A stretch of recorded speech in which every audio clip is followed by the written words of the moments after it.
কভু লেখার ফাঁকে যদি ডাকে তোমায় হৃদয়, তুমি নূর মদিনা ছাড়ি আসবে কি গো নিশ্চয়। কভু লেখার ফাঁকে যদি ডাকে তোমায় হৃদয়, তুমি নূর মদিনা ছাড়ি আসবে কি গো নিশ্চয়।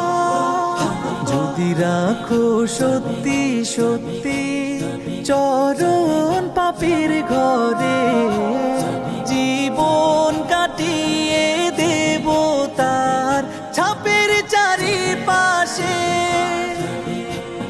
চারিপাশে। যদি নাত পড়তে পড়তে চোখে ঘুম চলে আসে,